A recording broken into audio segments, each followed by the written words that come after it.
বন্ধুরা, আমার নতুন ইউটিউব চ্যানেল মনোজ ব্লগ স্টাইলে আপনারা একটা নতুন হস্তশিল্প আপনাদের কাছে তুলে ধরছি, যেখানে আপনারা একটু হাতের কাজ করে কিছু পয়সা ইনকাম করতে পারবেন এবং সংসারের কিছু হাল থেকে মুক্তি হতে পারবেন। আজ আপনাদের কাছে বক্তব্য তুলে ধরছি। আপনারা প্লিজ আমার চ্যানেলটিকে কমেন্ট, সাবস্ক্রাইব এবং লাইক দিতে ভুল করবেন না। তেলমালা কেটে কিভাবে পয়সা ইনকাম করা যায়, কিভাবে শুরু করা যায়, তার সম্বন্ধে আজ কিছু ফটো এবং ভিডিও তুলে ধরছি।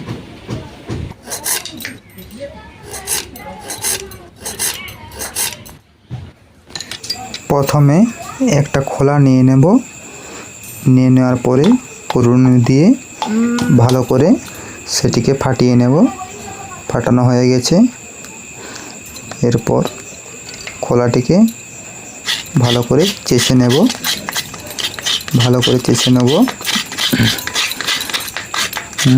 আস্তে আস্তে চেষে নেওয়ার পরে ভালো করে দাগ দিয়ে শুরু করে দেব। এই ছক এবং দাড়ি দাগ দিয়ে শুরু করে দিলাম। এইভাবে আস্তে আস্তে দাগা শুরু করতে হবে। তাড়াহুড়ো করা চলবে না, তাড়াহুড়ো করলে পায়ে লেগে যাবে। দাগা হয়ে গেছে। এরপর উপরের ছালটা একটু পরিষ্কার করে নিতে হবে পুরুনি দিয়ে ভালো করে, যাতে ওই ছিদ্রগুলি দেখতে পাওয়া যায়, যাতে খোলাটি দ্বিতীয়বার নামানোর সময় যাতে অসুবিধা না হয়। এরপর আরেকবার নামাতে শুরু করে দিতে হবে। এইভাবে আস্তে আস্তে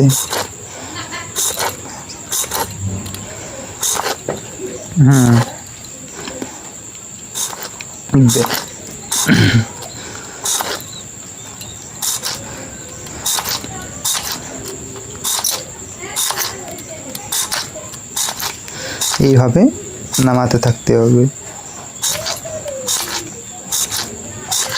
খেয়াল রাখতে হবে যাতে পায়ে লেগে না যায়। এরপর এই মালাগুলি এই খোলা থেকে অটোমেটিকলি চলে আসবে। এই যে দেখতে পাচ্ছেন আপনারা, এই মালাগুলি এসছে।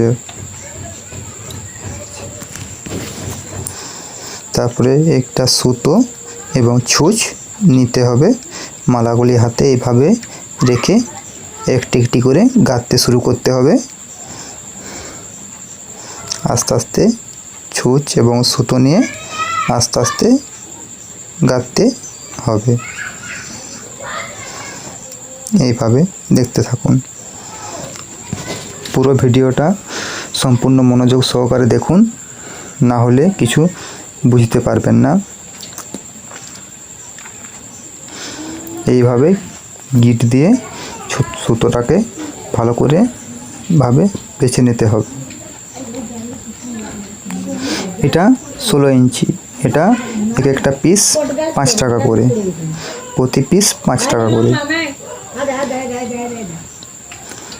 প্রায় 200 টাকা হয়ে গেছে।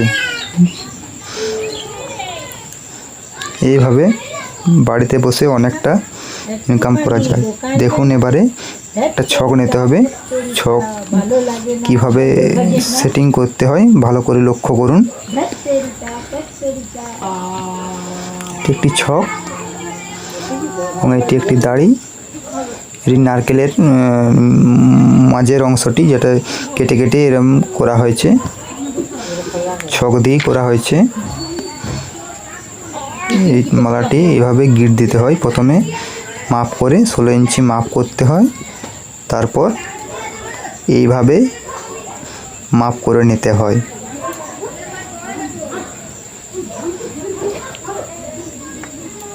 ব্যাস, এই দুটি মালাতে 10 টাকা। এই দুটি মালায় 10 টাকা হয়ে গেল।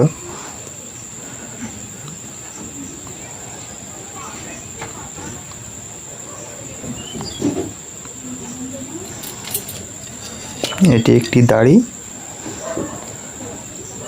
যে এটা সব, এগুলো সব বাঁশেরই তৈরি। সুতোটা লাইলনের, এটি ছক, এটিও বাঁশ দিয়ে তৈরি। এটি নারকেলের মাঝের অংশ, যেটিকে কেটে কেটে লেবেল করা হয়েছে। এটি কুরুনি, যেটাকে রডটাকে বানানো হয়েছে কেটে এইভাবে। এগুলি দেখতে পাচ্ছেন মালা, সুতো,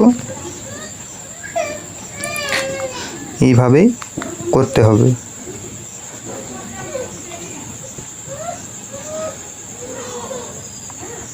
আর একবার দেখে নিন কিভাবে ভালো করে পেঁয়াজটা দিতে হয়।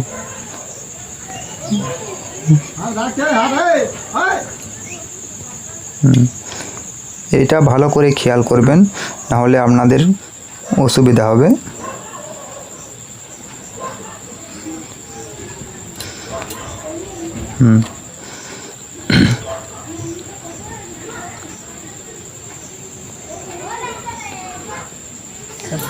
এটি বাঁশের চোঙা বলে, যেটিতে সব সরঞ্জাম এটিতে রাখা হয়, তারপর এটিকে গুটিয়ে দেওয়া হয়। এটি বাঁশ দিয়ে, সম্পূর্ণ বাঁশ দিয়ে তৈরি আর কি। খুব সুন্দর, খুব সুন্দর জিনিসটি বানিয়েছে। চ্যানেলটি সাবস্ক্রাইব করতে ভুলবেন না।